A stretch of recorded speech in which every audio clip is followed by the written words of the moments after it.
Hello and welcome to the Sox on Both Feet podcast. We got a lot of exciting, interesting stuff for you guys today. We have, of course, our Sox Talk. We have a new segment we're doing, like we did Rookie Watch last week. And we'll have coming out at the same time as this a bonus episode detailing the NHL playoffs, like we did for the NBA playoffs. So let's get into Sox Talk, right, to get started with the Red Sox. Yeah, so the last 2 weeks have been a little tough for both Sox teams, a little bit sad. But, it's still April baseball, start of the season. And to start off with the series rundowns, the Red Sox started off their first series against the Blue Jays in Boston on the 19th of April. Despite the Blue Jays having a national media consensus as the leading favorite in the AL East, the boys from Boston beat them 2-1 in a clincher that saw catching prospect Connor Wong hit his first game-winning RBI on a sac fly to right, which was great to see. Great to see prospects coming up and making a difference. Games 2 and 3, though, would not be as fortunate for the Bo Sox. We lost Alex Cora to a positive COVID test, sentencing him to sit at home and order Uber Eats and watch the frustrating end of the series unfold like the rest of us. As an offensive drought that seemed to have affected both Sox teams continued, resulting in a 6-1 loss on April 20th and a 3-2 loss on the 21st, despite a futile 2-run ninth inning rally by the Red Sox. Then starting an away series, hoping to get a series back on the road, the Red Sox headed down to Tampa, play the Rays, where burgeoning Red Sox ace Michael Wacha laid down his second star performance of the season, only giving up 2 home runs, being the only runs he gave up, and 3 hits in 5 innings, maintaining a 1.88 ERA. And Xander Bogaerts sparking an offense with a 3-hit performance, which as of now he's had 8 3-hit performances this season. I think it might be 9, actually, to make the final score 4-3 in the first game against Tampa. Game 2 saw Garrett Whitlock's much-anticipated first career MLB start on April 23rd, giving up only 1 hit and striking out 7 batters in 4 innings to finish with Incredible. a .66 ERA.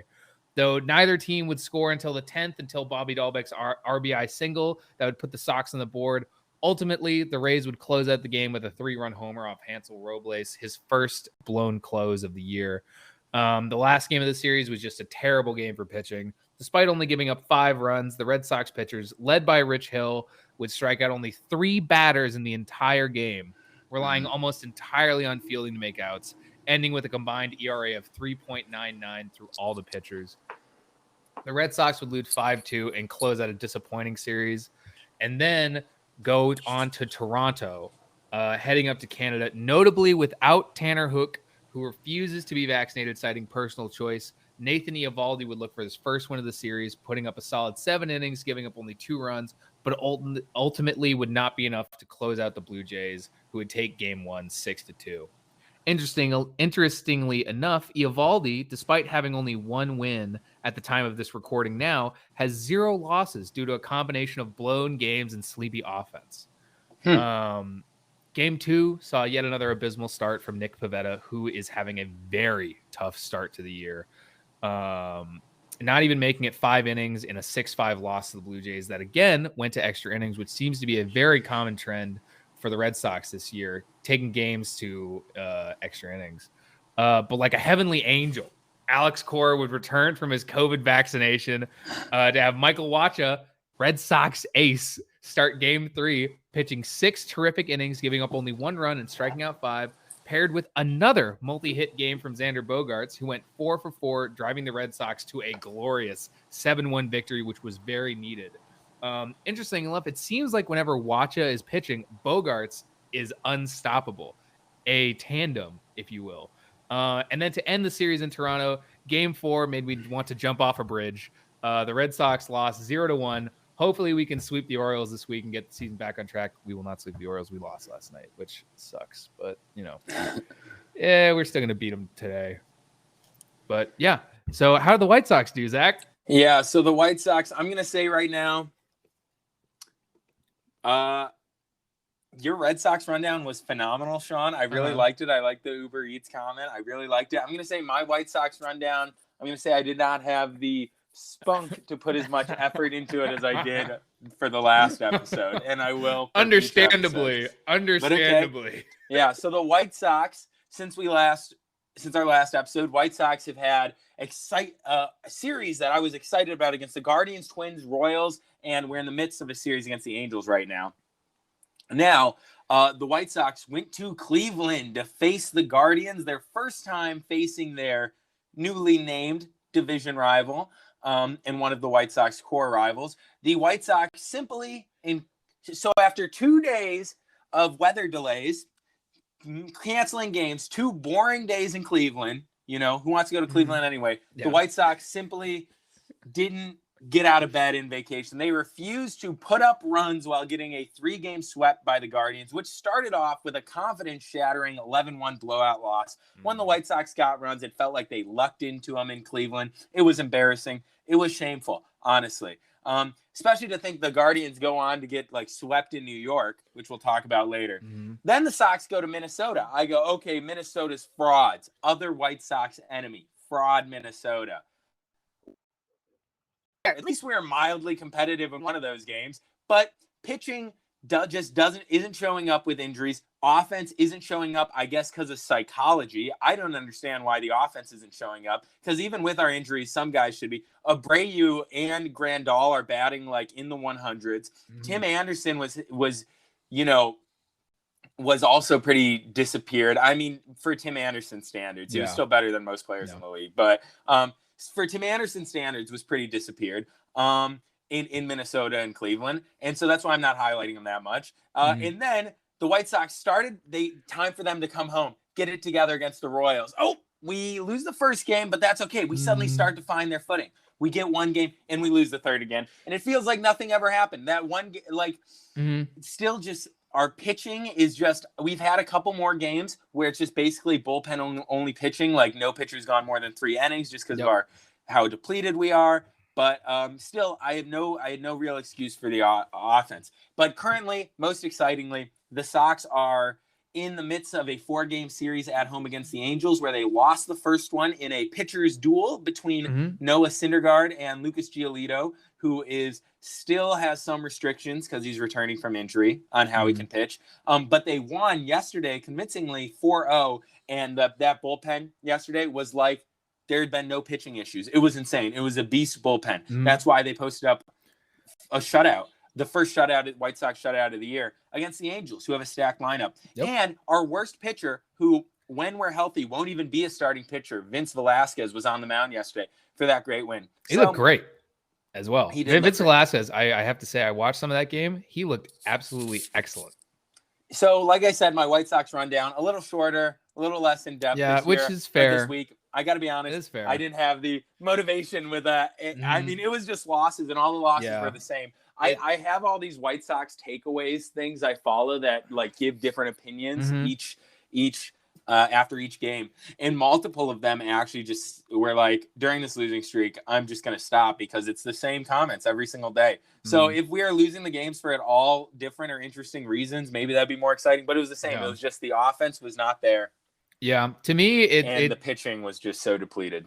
Yeah, to me, it kind of seemed like this wasn't just a skid for the White Sox, especially White Sox fans who had come into this season really ready to right some wrongs from last year due to injuries and doubters, and some would say haters. And then this skid against division rival Kansas City and the Twins, just kind of it being those teams as well, on Twitter.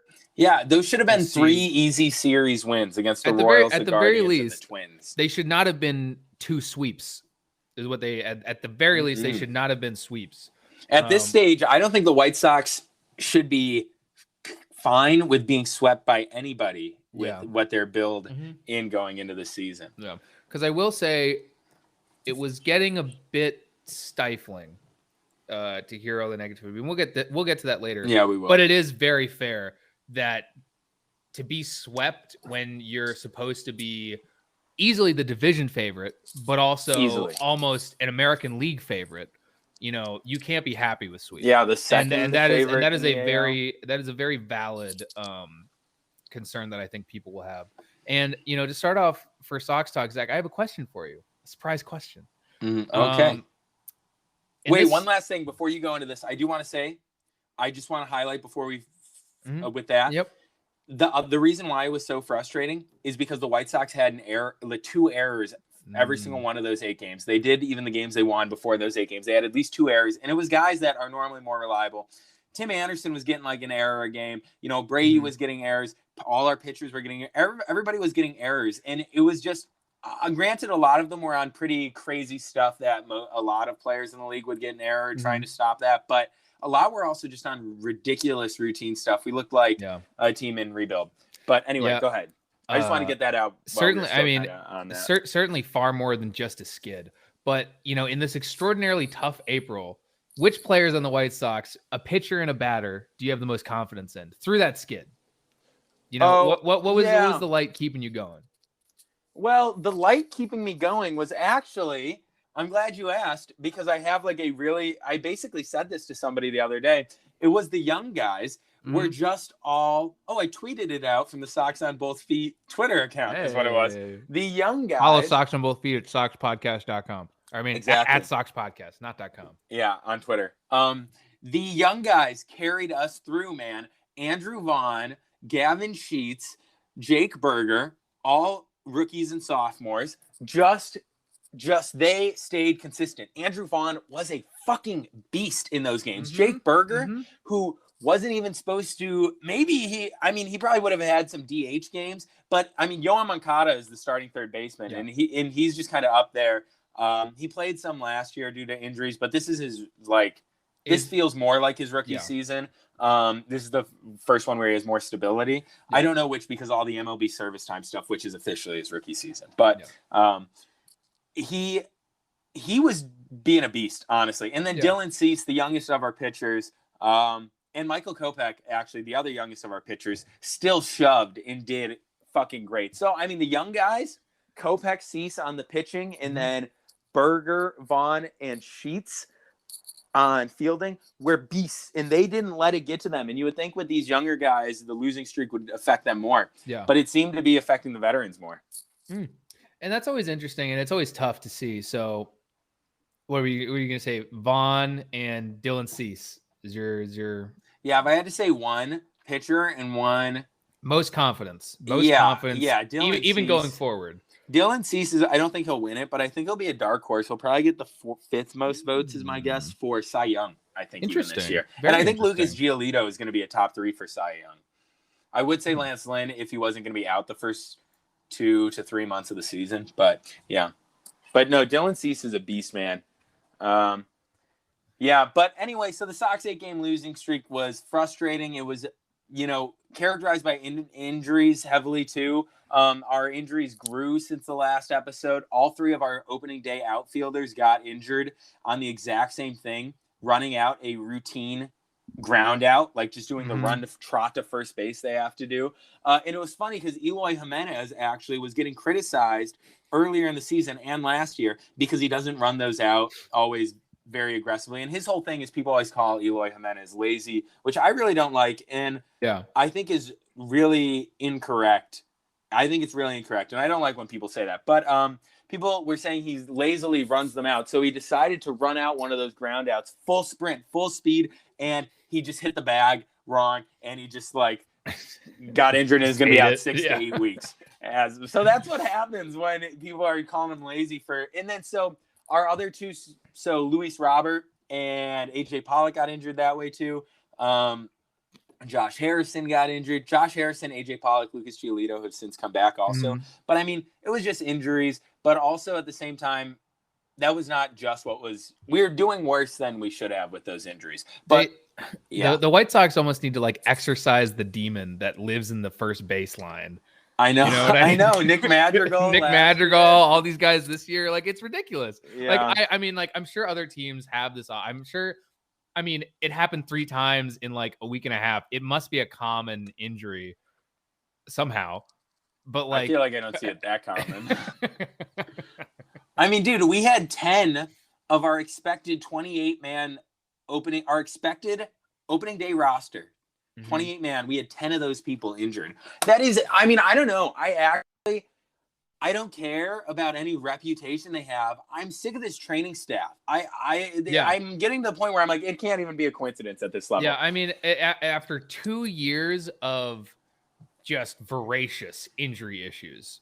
You have to find there's no problem that doesn't have a reason, especially one that has proven to be a long-term one. And I don't know what kind of like sports mix they're doing, what kind of Vaseline they're putting on these injuries, but they got to figure it out. Yeah, but ultimately, to conclude my kind of shorter White Sox segment today, I got to say, I'm really not worried. April in the MLB is the most meaningless month in all of sports.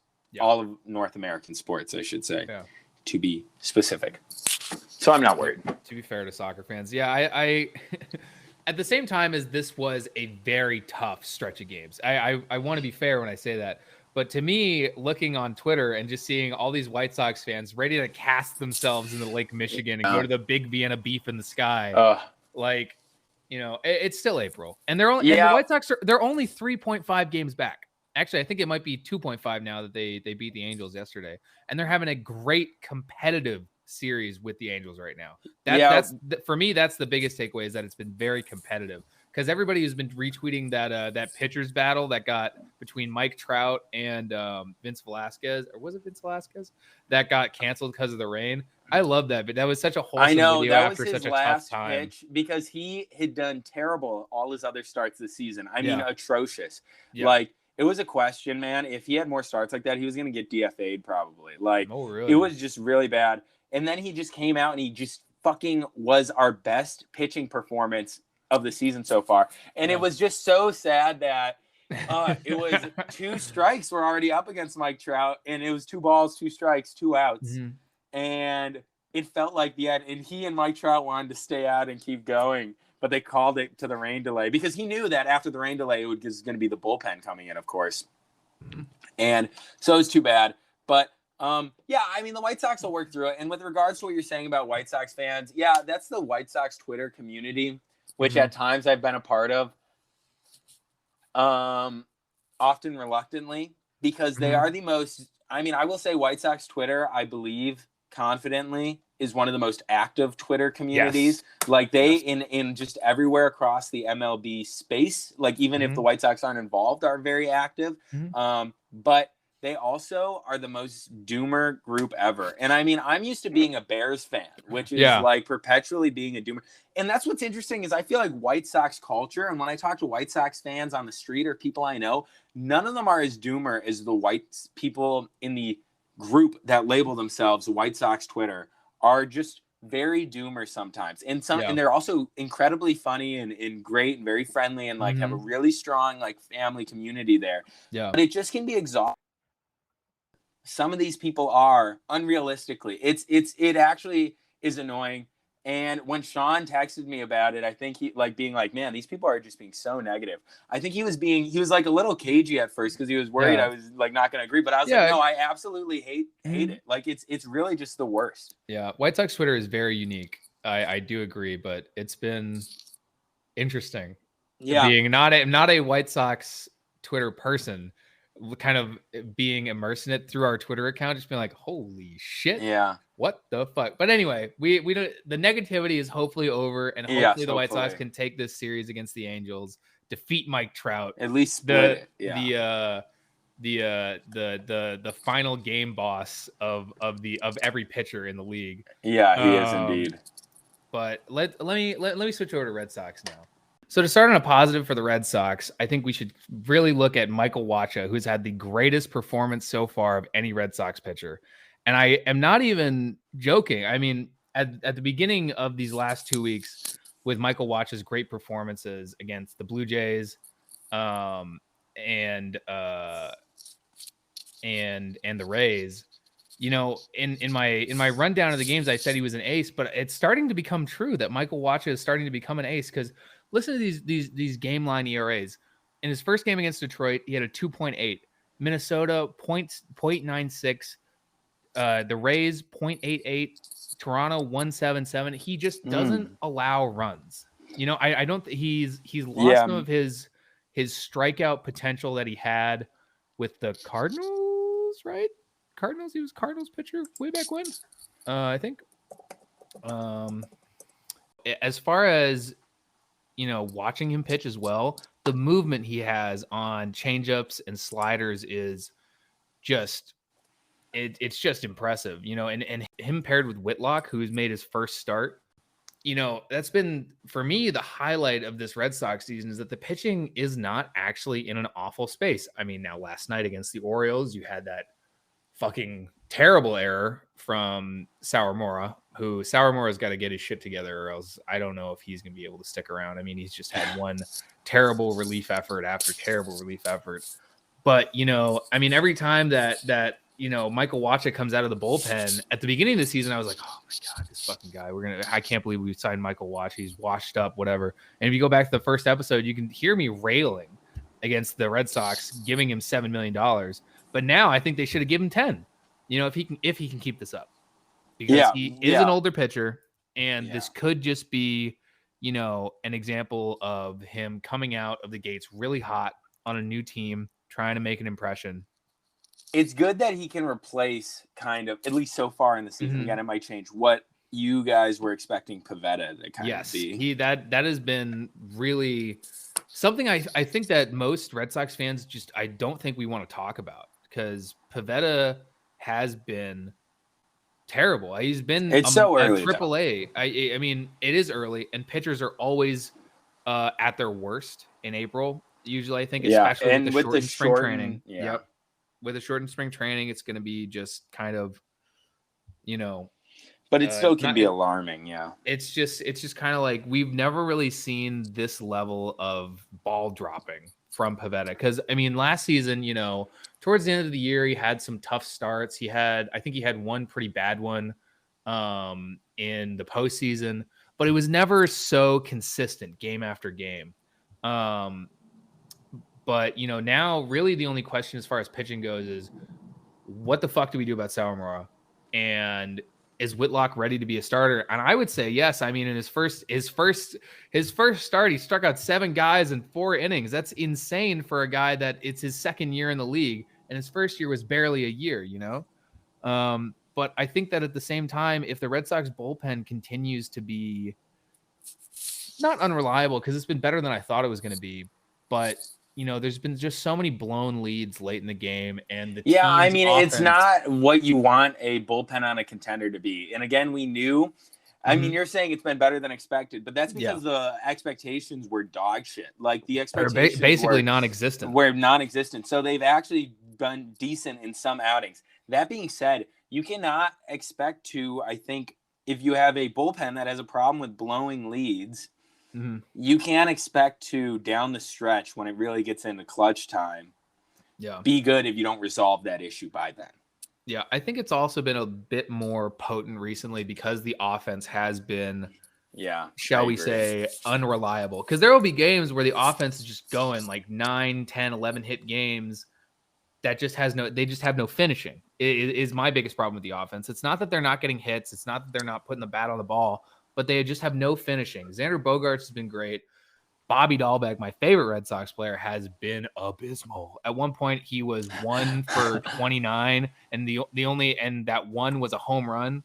And well, I did call last season, as we discussed before on the podcast. Sean and I had the biggest ongoing debate because I'd call him Shitty Dahlbeck because I thought he was way overhyped and shouldn't have been in the Rookie of the Year conversation. Because my issue was he's not consistent, and he just is the best player, the best second year player in the league for like a 2-week stretch.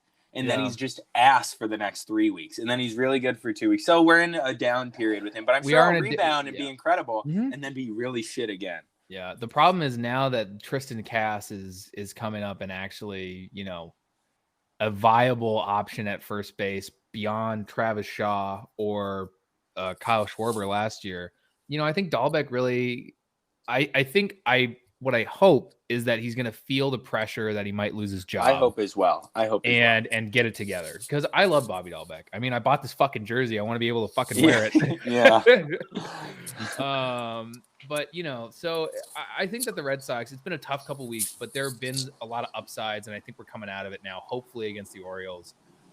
But the relief pitching just seems so much worse, I think, because there's been so many extra inning games. I think there's been 6 or 7 extra inning games against everybody. I mean, we're going to extra innings against the fucking Orioles, like, yeah, I know it's tough, but it's April. It's it April. is. For this whole episode, honestly, we should just title it. It's like, it's April. Yeah. And Alex Cora coming back has been great. Boston coaches, I feel like, are in a golden era almost, with Bruce Cassidy on the Bruins this year, officially getting his first 5 seasons have been above a .65 win percentage. Ime Udoka making the playoffs and sweeping the Nets in his very first season with the team. And he made the playoffs coming back from like one of the biggest mid-season like deficits in NBA history. I think it might have been the biggest. To end as the second seed, and almost challenged for the first seed as well. Play-in, basically, even like being almost to the 11th seed. Yeah, Bill Belichick is Bill Belichick. There's no reason to even talk about it. Of course. And, Alex Cora, a World Series winning manager that you can see his influence in the dugout when he's there. And I think a lot of Red Sox fans, especially last year and in the playoffs, I think took that for granted. And I think that Alex Cora, I have full confidence in Alex Cora to right the ship. Absolutely. So yeah, I think he's a very good coach and he's very smart. Look, I'm going to say I think Aaron Boone gets way too much shit just because of the market he's in. I don't think he's that bad, Aaron Boone, Yankees manager. But I will say Alex Cora, it's clear, especially last year when they would play each other, especially in that one-game playoff they had, it's clear that Alex Cora is way more adaptable. Like he's very good at kind of trying new things. And this is also an issue. Tony La Russa, White Sox manager, isn't always adaptable. And that is something really good about Alex Cora. And I think Boston coaches are in a bit of a golden age right now. Because I think if I had to guess, it has to come from Bill Belichick, right? Like he set the tone and he like Boston is one of the toughest media markets to play in and compete in. It's up there with Philadelphia, New York, and Boston. Those are the big 3 really difficult ones. And I think Bill Belichick just kind of showed that if you remain confident, give an air of competence, and are just tough and don't give a shit about the media and stuff, you can kind of corral that and make like the whole city, the whole market, like kind of like fall in line a bit. Yeah, I think his biggest lesson that he's given to other Boston coaches, and I've heard Bruce Cassidy talk about it, his influence as a coach in Boston, is that at the end of the day, the haters can't talk a lot of shit if you win, because at the end of the day, that's all that matters if you win. Exactly. It doesn't matter if you made a dumb sub in the 7th inning if at the end of the game scores 5-2. Okay, so I think it's a good time to kind of make sure, especially with the losing considered that these teams have been experiencing. They both have losing records right now, which is not ideal. But it's good to talk about our expectations and fears for our teams going forward. Yeah. I'm going to say, despite how tough April was for the White Sox and how not ideal, my expectation is the White Sox make it to the World's. Well, I'm going to say my original expectation at the end of last season when we got eliminated in the playoffs was for the White Sox to make it to the ALCS. On the brink of the World Series this year. And then next year we will win the World Series. But since with the off season, with, I guess a lot of the media hype around the White Sox, my expectations have shifted a little bit. And I'm kind of like, why would I push off our like contention window another year? I'm going to say go to the World Series is my expectation. I'm going to obviously hope, every year we expect to win the World Series, whatever. Sure. I expect us to win the World Series. Yeah. But if I'm just kind of being realistic of what I would see as a disappointment, I think at this point, if we don't make the World Series, but granted, I'm probably going to have this expectation every year for the next 5 years. But if we don't make it to the World Series in any given one of those years, it's a disappointment, I think. And so, my floor of my expectation is the ALCS. If we don't even make it to the ALCS, that is like shameful, I feel. Yeah. And my ceiling is, I guess, I really do actually kind of expect us. We should make it to the World Series. Yeah, I think for me, honestly, my floor is make the playoffs. to be honest. It's tough. It's tough because like the Red Sox are a contending team, but they're in the hardest division. The Yankees are doing great. The Blue Jays are doing great. The Rays will be doing great. So it's to make the playoffs in this division is already an accomplishment. However, I think that for me, my expectation is they make it to the ALCS. It's maybe not even win, but there's just a lot of questions right now in April. That's my biggest issue with the Red Sox right now is that it's not so much that, I'm worried about X thing or whatever. It's just that after a month of baseball for me to still have so many questions about like, what's the team going to look like? Not even, in October, but in like a month, that's my biggest fear is because right now the finishing is just so tough because as the season goes on and we get more data about batters and stuff, I expect the pitching to do better, even better than it's doing now. The starting has been better than I thought. Pivetta will bounce back. And as long as the relief can kind of hold it down, I'm not afraid of it. I at the beginning of the season I was, but now after April, I'm not afraid. But I don't know. They just got to figure out the finishing. It's not even offense, specifically finishing as far as, getting the runs home. Stop leaving guys on base, because all the batting averages are looking good. It's just, and I want to, I need them to let the kids play. I think that'll, at the very least, it'll light a fire under the ass of some of the people on this roster who are great, but they just gotta score, it's beyond just hitting.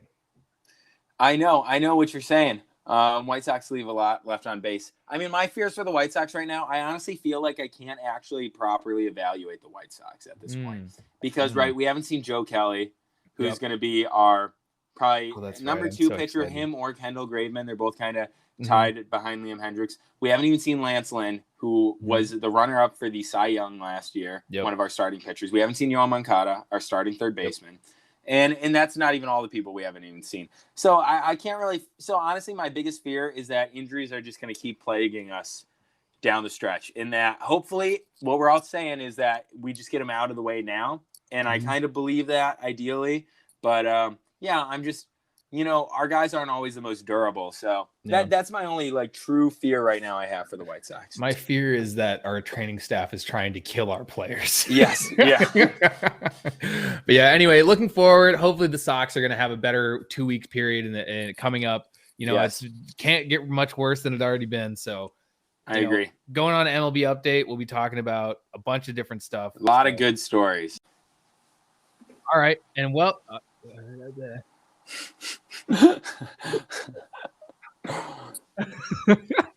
I mean, that's good. It's good now that we've compartmentalized it more so we can get our starts all messed up. Yeah, I know, right? Okay. All right. Welcome to the MLB Update. We got a lot of stories to talk about. Really excited to talk about all this stuff. To start it off, I think we are going to talk about probably the biggest news in baseball that's reached, I would say, most people around the American sports world, which is Trevor Bauer's suspension finally being handed down in a more concrete terms by the MLB. LA Dodgers pitcher Trevor Bauer was recently suspended by the MLB under their domestic abuse policy, representing the largest suspension without pay the MLB has ever levied on a player, which is interesting, making some history with this.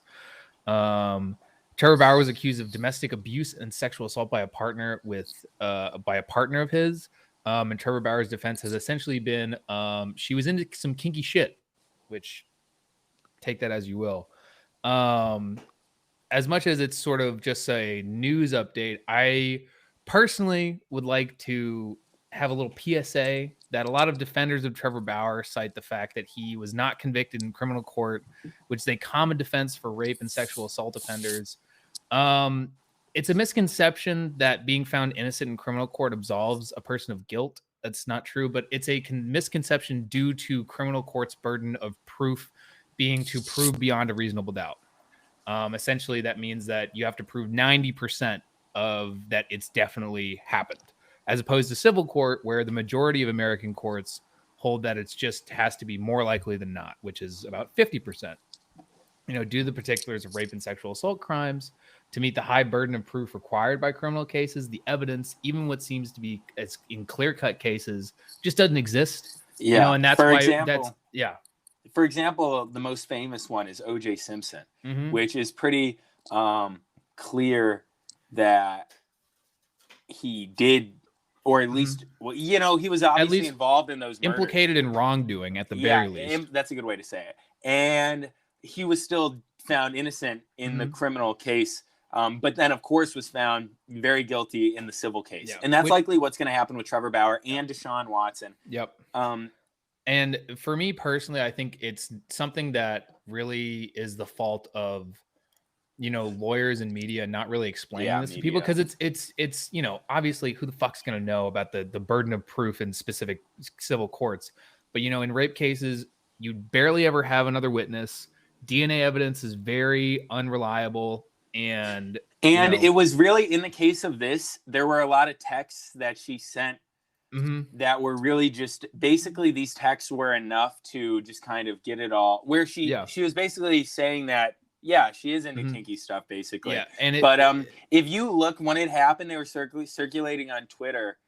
I mean, it really, in my opinion, it really was beyond whatever stuff she may have been into. Like, it really was beyond that. Yeah, and so it's tough for courts to really deal with the subjective and messy nature of sexual violence. So this isn't a judgment on Trevor Bauer's case. It's just a common trend that I see with professional athletes specifically that are accused of sexual misconduct. And I just wanted to take an opportunity to sort of educate anybody that listens about it, just because the more you know.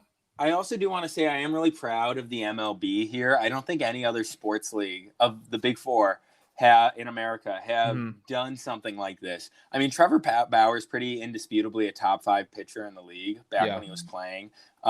This is a 2-year suspension for something that, I mean, look, Deshaun Watson, he never got suspended. He basically sat out a year, and now he's going to be playing.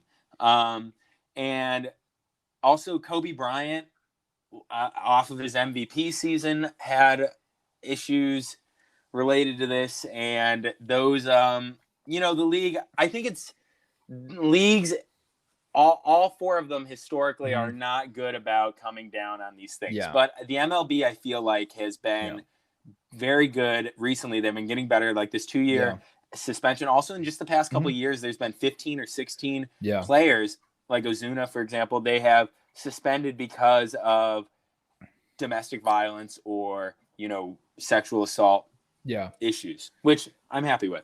Yeah, and one thing to note is that this is not the MLB saying that we believe he did this or that he's guilty. It's against their own domestic abuse policy. Just that what he did, whether or not it was criminal or not, is not something that the MLB was okay with, or having the situation at all is something the MLB was not okay with. It's not necessarily MLB making a judgment on his innocence. That's a really smart way for these leagues to deal with that. Yeah, and I think that's fair as well. I think it's not, and it's a way to kind of make these judgments against a rubric that the league essentially tells players, like, listen, this is what's going to happen if you do it. And we don't care about anything outside. This is an internal thing. But anyway, back to the baseball of baseball. Yeah, I know it's tough now to jump into more like fun, interesting news, but it's a show we're running. So yeah. So let's start out with the pitch clocks. You know about pitch clocks. I haven't been paying attention to much of the pitch clock stuff. Absolutely. So the pitch clocks is something I'm really excited about. It was interesting. Sean and I, we were taught the other day before we went to the second game of the season, which was for Brewers at Cubs, Cubs game of the season, when he was staying here. We were talking about pitch clocks. I was talking about how I'm so excited because and Sean's like, I don't know, man, how much time is really being lost? We go to that game with the Brewers pitching staff, and it was ridiculous. There was multiple times where in a warm-up where the pitcher was like, granted, a couple various things were happening. A lot of stuff was happening in that game. It was pretty dramatic game. But still, pitchers were having over a minute-long warm-up at times when they were shaken, because the Cubs won that game, I believe, 9-0, right? Yeah. And so, and it was just getting ridiculous. And over the course of the game, I saw Sean, like, by the end was like, yeah, pitch clocks maybe aren't needed.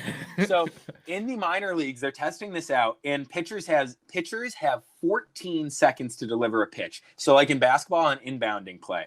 14 and seconds pretty low. 18 seconds if a man is on base. You may think 14 seconds is pretty low. I think if you actually sat here and we counted out 14 seconds, I think it would that 14 seconds does sound low, but if you count it out, it's fine. I feel, especially because if you look, everybody's been criticizing this before it actually was put into place. Everybody's worried about pitch clocks. So they're like, it's going to mess up the pitchers. It's going to lower strikeout rates. It's going to increase run percentage. It's going to do all this stuff to hurt pitchers. Yeah. If you look, that has not been borne out in the stats. Yeah. And I mean, pitchers are better than they've ever been before as well. You know, so honestly, hurting pitchers is probably not a bad idea.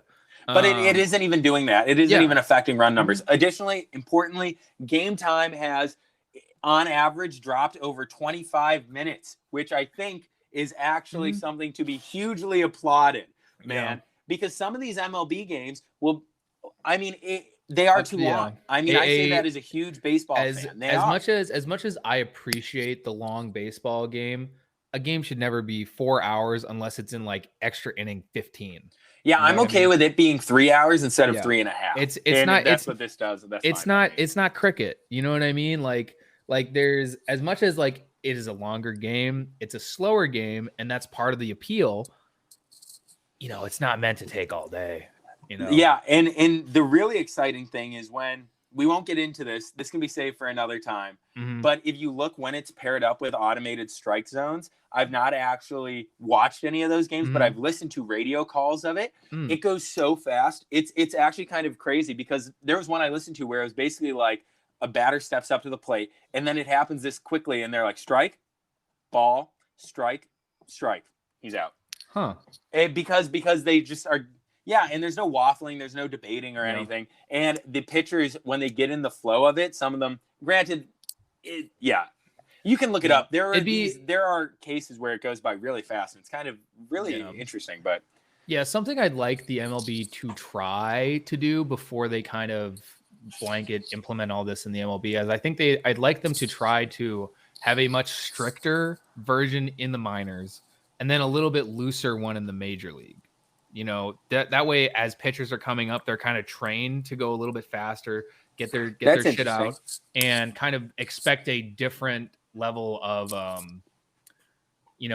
more accurate level of umpiring. And then even if they do, and we don't have to get into this, but, if they do the one where essentially it's, same as always, but teams can challenge whenever they want, but then in the minors have a just pitch zone always, I think that I would like to see them try and see what would happen. And if it doesn't work, and if, pitchers are still taking up the entire time of, if say they get like a 30-second pitch clock and they're taking all the way to 30 seconds rather than keeping it to like 15 or like 17 or whatever, then I was like, all right, it's got to happen. I just think that 30 seconds for a pitch is 30 seconds. 14 is really good amount. Yeah. And that's why I think they probably did it. I think it's just a timed out because that is the half the shot clock for the NBA. That's the inbounding shot clock. And I think when I think about these, if you're able to do a whole basketball play, get off 4 passes and a shot in that 14 seconds, and maybe you kill some that time too. A pitcher should be able to throw one pitch in 14 seconds. My only thing is that, for those moments in the postseason when, it's so tense, nerves are going up and down your body, you can barely see. I'd like there to be an opportunity for pitchers to take a little bit more time, even if, if the pitch that's why there is going to be a way they can call time. If they, also less than time, not time, you know what I'm saying? Because if they keep it short in the minors and long in the majors, ideally, pitchers would take an average of 18 seconds if it's a 30-second pitch clock. But if it doesn't work, then it doesn't work. You know what I'm saying? I think though that's just going to build excitement though, keeping it short even then, because if you look, there's a reason why fans boo whenever a batter calls for time. Or a pitcher takes because it's already taken because it's so breaking, much especially because whenever somebody calls time, it's at a tense or exciting moment, and that breaks it up. And so I think Yeah, you're right. You're right. That's not something I thought about. Yeah. You're right that you probably will feel it more in the postseason, those pitch Mm-hmm. clocks. But I think that'll just make it more exciting. Yeah, because it's going to keep the tension going. Yeah, I think pitch clocks overall, good idea. Yeah, good idea. As far as other things that are interesting around the league, there's been some surprising standings going around the league right now. Some teams that I didn't think were going to be doing that good, mainly the Colorado Rockies and the Minnesota Twins. The Colorado Rockies right now are fourth in their division. However, their record does not indicate that. In a division where almost no team is below 500, the Colorado Rockies are 12-9, only 2 games back from the San Francisco Giants, first in the division. And it's really surprising because, I mean, they got Chris Bryant. That is really surprising. They got Chris Bryant. They had the All-Star game. You know, they trying to revitalize the franchise. But, you know, in our first episode, we were talking about who the Rockies got. Like, we didn't think they'd be like this. You know, like I so wish they weren't in the AL or NL West. I know. I got to be honest, though. I don't even think their management thought they were going to or wanted them. No. Their ownership wanted them to do this good. I mean, that buying Chris Bryant was great, but I really thought it was just a face-saving move to just keep people in the stands. But I mean, they're doing good right now. I really don't think it's going to hold up, though. If you're Chris Bryant, you're really happy that you're not just going to be a futile rebuild captain. Yeah, that's true. But, you know, I think that eventually the Rockies are going to regress to the mean. I mean, and maybe fourth place isn't much to shine about. But, you know, for the Rockies, who last year were abysmal, terrible, you know, to be hanging with the Dodgers and the Giants, who essentially were both World Series favorites last year, is just great. I mean, they're 12-9 right now. That's more than I think any people. I mean, it's more than our fucking teams are. Yeah, exactly. Rockies should be proud of themselves. And the other side is the Twins leading the AL Central with Carlos Correa, which is, Yeah, Twins have been doing great. Again, I mean, Twins have been doing good. It's, I think, an important thing to do with these. Maybe my White Sox bias is coming in here, but when we look at these early standings, is you really got to parse out the ones that are here to stay and the ones that are not here to stay. Like the Rockies. I think both the Rockies and Twins are ones that are not here to stay. The Rockies will certainly regress to the mean. I don't know about the Twins, though. No, I think the Twins will, absolutely. If you look, I think this just always happens in the AL Central. If you look last year, the Royals led the AL Central and were like 14-6 or something, really good last year. Yeah. The Oakland A's had like an 18-game win streak. Neither of those teams made playoffs. The Royals ended up doing abysmally. And I mean, the Nationals, the year they won the World Series, what was it? It was at like they were the last team in the league in December, Yeah, and like they were not December. You know, yeah, I know what you mean. At like the 60-game mark, they were last in their division. And they ended up winning the World Series. I mean, it just doesn't it doesn't mean all that much, but it is really exciting. It's exciting and interesting, and that's really the main takeaway that we have. I mean, I mean the Twins, I think they've just gotten lucky. Like they got a sweep on the White Sox that were slumping. Granted, they went on a winning streak after that, but they've honestly, ironically, the Twins have preyed on both the White Sox and the Red Sox in kind of slump starts to the season. So maybe they're just seizing on opportunity. You know, they played good games and Correa has made his impact known. But, you know, by the end of the season, I don't expect the Twins to be above the White Sox or even the Guardians. You know, or I honestly, expect the Twins to be above the Guardians personally. Oh, I don't know. I kind of like the Guardians this year. I didn't expect to like them, but I do like them. But speaking of the Guardians, they were in the news recently, huh? Yes. So the Guardians versus the Yankees fans.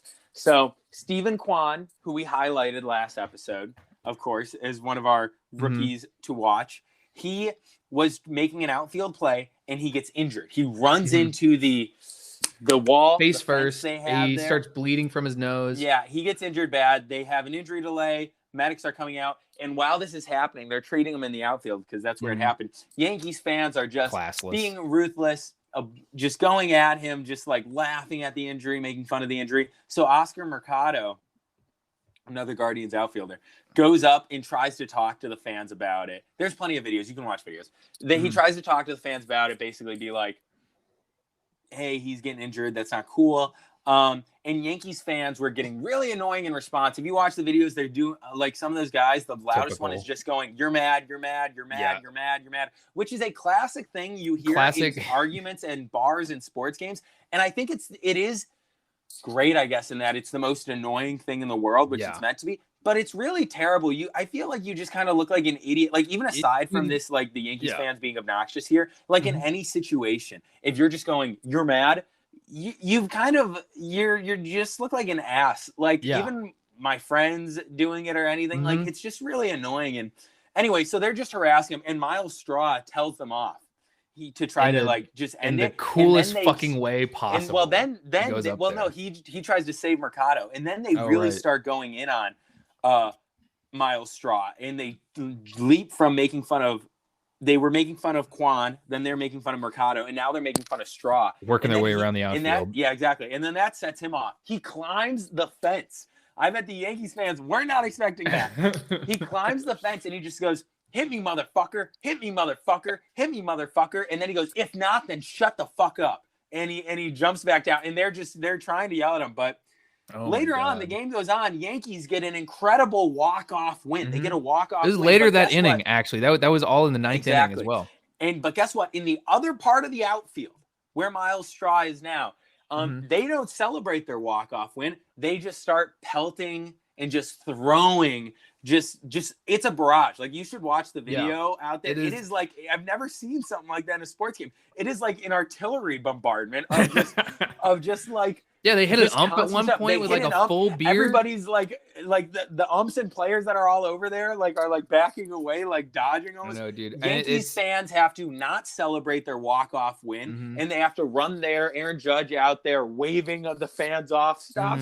They're putting their bodies on the line. And it's interesting. Miles Straw said afterwards, like being asked if he was surprised, he was like, of course I'm not surprised. It's the worst fan base in the world. Everybody knows that. And of course, Red Sox listeners are going to be very happy with that. I do want to say though, I think it's a really interesting, really fun story. I'm glad Miles Straw climbed that. But I do want to say in NBA, in hockey actually too, and a lot of sports since COVID, sports have been more exciting, but also there have been a lot more issues with fans fans have been getting out of line. Exactly. It's not fun in the Yankees fans here, but I think a lot of fan bases could have done this. Obviously it was going to be the Yankees fans, but I think there was a lot of other fan bases that could have been in a similar situation in all the four sports. And it's just so you just look pathetic, honestly, kind of. And it really reflects on your whole fan base. Yeah, it does. Because there's a line between being a voracious, bringing down, just raining it down on another team verbally. That is, almost like a badge of honor for fan bases. Like last year in the wild card game against the Yankees, the Kermit the Frog video again for Red Sox fans making fun of Garrett Cole before his game. Yeah. That's maybe like very mean and very fan inserting themselves in the game, but that's a cool way to do it. That's fun, it's fun. It has character. It has character is what it does. That has no character. It's classless and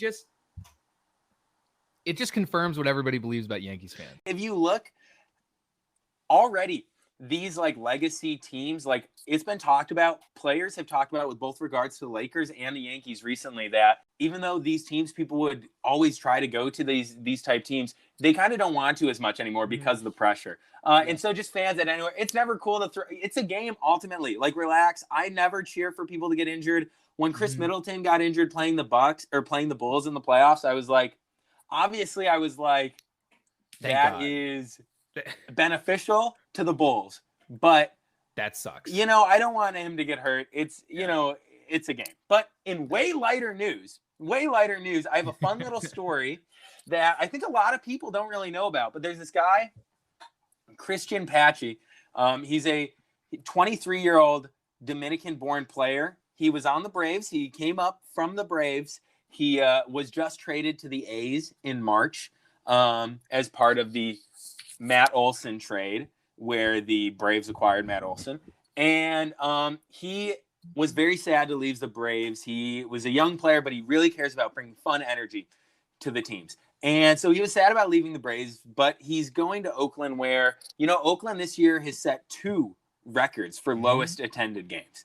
And they broke their own, they set the record and broke their own record this year because they're having like 3,000 people. It's pitiful. I've never seen a baseball game quite like that. I mean, what I've seen is from Oakland A's fans and Oakland A's Twitter is that it is a fan strike. It is a strike against the management who, obviously the team's been bad, and I guess the team wasn't even that bad. They almost made playoffs last year. Yeah, and it was, and I guess they think that the city of Oakland and San Francisco is giving them a raw deal. But like when you're a sports team, and as much as it's fun to have the Las Vegas Raiders now, you have a responsibility to your community, and I think the Oakland A's fans are rebelling against that. I agree. Specifically, that lack of responsibility. And I mean, they've had a really tough time. If you look in the past 3 years, the Golden State Warriors moved from Oakland to San Francisco. The Raiders left Oakland, went to Vegas, and there's talks that the Oakland Athletics are going to leave and move somewhere else, maybe Portland, maybe Vegas, wherever. And anyway. So it's a tough fan base right now. And a young fan named Jaden Solis tweeted at Christian Patchy here, and he asked him he goes, how many hits do I need in his Little League game today to be able to meet Patchy? And he responds, and he just asks him, hey, do you live in Cali? And the kid goes, yes, I'm actually going to be at the next game because it's Little League Day, and that you're one of my favorite players. I followed you I was a Braves fan. He had a bunch of Braves gear and stuff. And I'm really excited just to see you play now that you're in California. And then Patchy got in contact with Jaden's father, and they met each other at the game, actually. Wow. And then Jaden, the kid, made a post going, #new profile pic, and it was a picture of them at the game. Really cute. And then Patchy quote tweeted it, and he goes, we have the same profile pic. And he made that his profile pic. And it's just a really sweet thing, specifically because the fans in Oakland are just having a struggle time right now because their management and ownership don't care about them. And so it's just really nice to see that, these players, especially because this is a young player. He's only 23. And he just got traded. He didn't want to be traded. They just won a World Series. And he's just making the most out of the situation and building these kind of bonds. All right. And so our new section, like we did Rookie Watch last week, we're doing an MLB Division Spotlight. We're going to try to, on one episode for each division this season, just talk about and spotlight that division.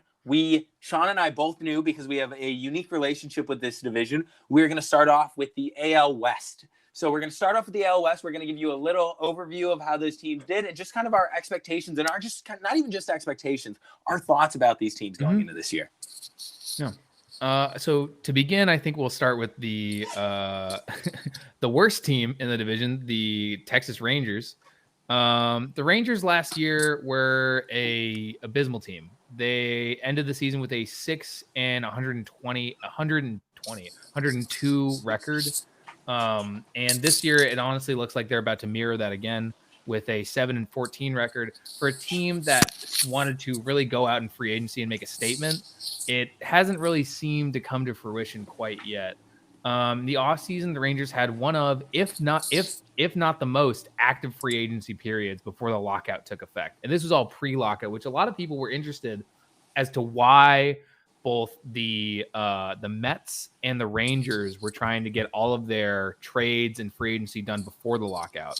And they had an active free agency period, most notably signing the middle infield duo of the future for them, Corey Seager and Marcus Semien, which are two players that I have a lot of respect for and I think are very good. And they've definitely been making a lot of moves. Texas also added starting pitcher depth with John Gray and another outfield, Cole Calhoun. So, Texas is trying to do better. Last year, they had a 190 run differential, was the 27th worst in the league. And this year, they got a -10, which is 20th. So, hopefully the Rangers do something. But I remember when I was a kid, the Rangers were just, they were relevant. And it's just gone. It's just gone from the league. And it seems that in a division stacked with the Angels, Mariners, even the A's and the Astros, I just can't really see it coming forward again. Yeah, at least not this season. I think they were hoping they would do better than they have done so far. but they, it's kind of disappointing so far. I didn't think they were going to be even sniffing playoffs this year. No. I think the reason why they signed these guys were on long-term deals was because they knew they weren't going to be ready. So they still have a lot of building to do. Still kind of been a disappointing start. We'll see how they do. But exactly. You want to talk about not disappointing start though? After surprising almost. Yeah. The Los Angeles Angels of Anaheim last year finished 77-85, fourth in the division with a minus 81 run differential, 22nd in the league in run differential. This offseason, they brought in pitchers, Noah Syndergaard, Lorenzen, Tempera, and they traded for utility fielder Tyler Wade, amongst other picks. And they just kind of tried to round out their team, right? Pitching's been their issue. They, of course, have two of the greatest players, but their whole lineup's stacked, honestly. Marsh, Trout, Ohtani. It keeps going. They have a great lineup. But this year, they've gone off to a great start, 14-8, first in the division right now, plus 20 run differential, 6th in the MLB. So they've had a good start. I honestly hope it carries. I think of all these surprisingly good teams early, I think the Angels are going to be the one to stay. I think Trout and Ohtani are kind of sick of it a little bit. And, I mean, there's no reason why that team, like we were talking about after their opening series looked bad. It's just so disappointing because year in, year out, they're one of the biggest spenders in the league, too. They're like the 5th biggest spender, and they're just so ass. And they have some of the best players, some of the best coaching. And but I think they're going to be good. They have their own fucking movie. But it seems like this offseason, the A's have finally gotten to a point where all the people they added, Noah Syndergaard specifically becoming an ace for them. I think they just needed enough guys to push it over the edge. And hopefully if this continues, I think that'll be what we all look back and say like, oh, they finally got the guys they needed, because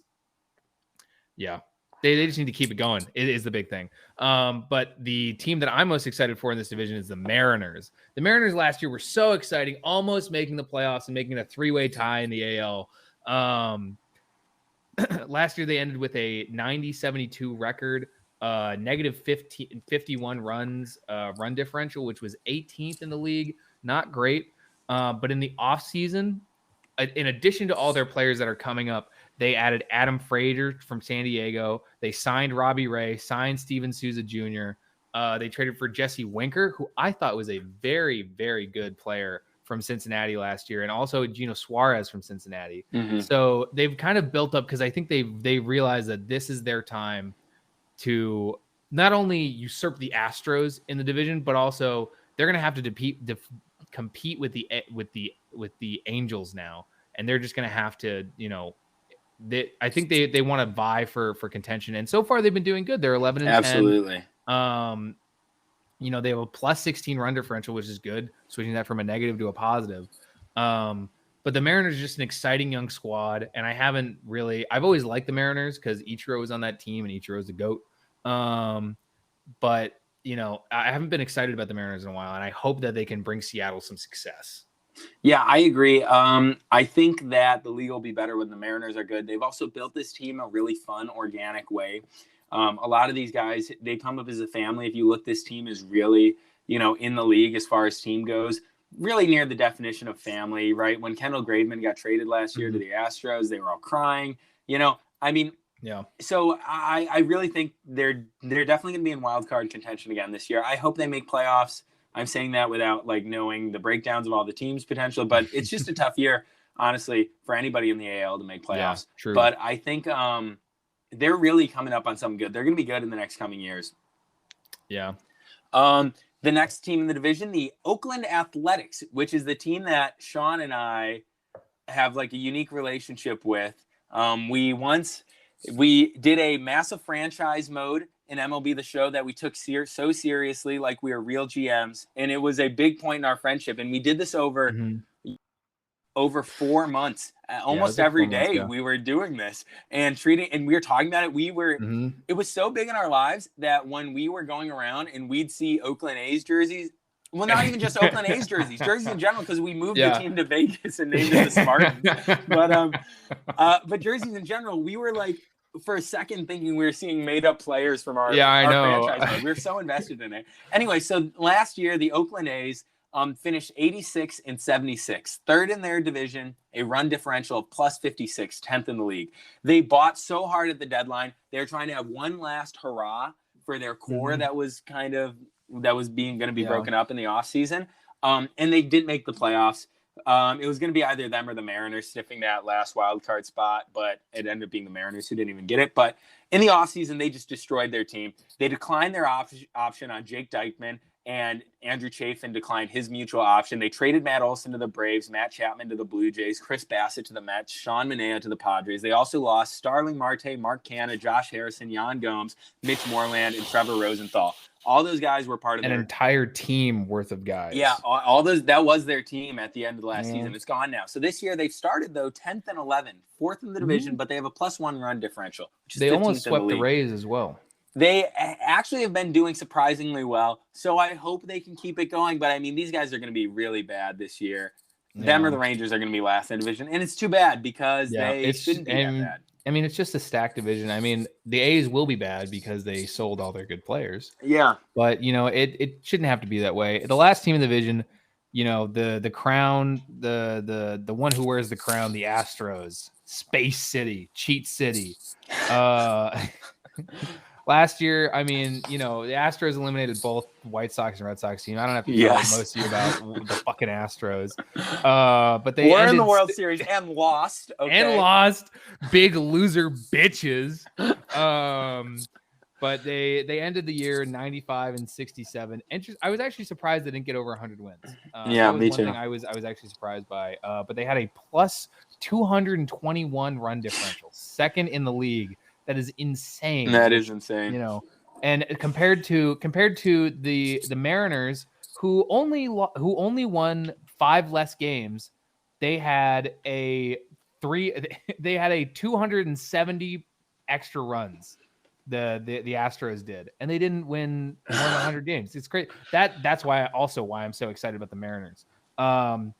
But this year, really, their biggest offseason issue was they lost Correa to the Twins, who has been doing great, apparently. And they signed veteran relief pitcher Hector Neris to a 2-year, $17 million contract in November, and brought back Verlander, who had Tommy John, for 1 year at $25 million. We'll see how he's doing. I haven't actually checked up on Verlander in a little bit. But Neris essentially replaces Kendall Graveman, who's gone to the White Sox. And they had acquired the Astros acquired him last year from the Mariners and lost in free agency. And right now, Houston really isn't that much of a different team. I mean, Neris minus Correa, which is a hit. Yeah, they've lost Correa and Greinke. They lost Graveman, but Neris essentially and Zach Greinke. And Zach Greinke, but Greinke's kind of in the twilight of his career. Yeah, so exactly. I don't really count that. But he still was playing starting games for them in the playoffs. True. And stuff. True. Essentially right now, Houston, their biggest issue is they're looking for a low price free agent that can be the club's internal replacement in the outfield, because that's one thing. They have a hole in the outfield. But otherwise, you know, essentially the same team. And right now they're actually 11 and 10 though, tied with the Mariners with a minus 13 run differential. Boo. So bad run differential. Good news for the rest of the league. Maybe the fall of the Astros is upon us. Yeah, if I had to guess, I would still guess they're going to finish first in that division. Okay. I hope not. I am going to... They might finish second to the Angels. I'm going to be brave and say that they will finish third. Oh, man, that's the dream. That is the dream. You know, I mean, baseball is... it's hard not to be romantic about baseball, and it's hard not to be romantic about the Astros fucking sucking. All right, so real quick, we'll just leave you with some non-Sox series to watch this upcoming weeks. I'm going to say Yankees at Blue Jays. Both these teams are great. Yankees are on fire to start the season. Yep, Blue Jays were the AL East favorites. That's going to be May 2nd tomorrow through May 4th. It's also interesting because in preparation for this series, because they know how meaningful it is, actually the remaining unvaccinated Yankees players, which they had a few, got vaccinated. Oh, really? Wow. In preparation for the series, which is interesting. Which is interesting. But so I think this is going to be a good series that is going to, down the road, every game these teams play against each other will be impactful. Yeah, I think it's definitely going to be a defining moment for how the AL East is going to look for the rest of the season. For me, over in the NL, Mets and Phillies who are playing right now and having a great series at the moment, are playing again May 5th to May 8th. Right now, the Mets and Phillies. The Mets have been the team who is leading the NL and have had the most batters hit by pitch, 15 as of before their series presently with the Phillies. And the Phillies have been the team that has hit the most batters. And so personally, as a former Mets fan and denizen of the outer New York area, I'm really excited. And I hope that this reignites a Mets-Phillies rivalry that has not been seen in a long time, at least to levels that, I expect it to be. I agree. That will be all for us today. Thank you guys for listening. You can, of course, find us on our Twitter, Sox Podcast. You can also find us Sox on both feed at YouTube, Spotify. Thank you guys for listening. Yep. Thank you.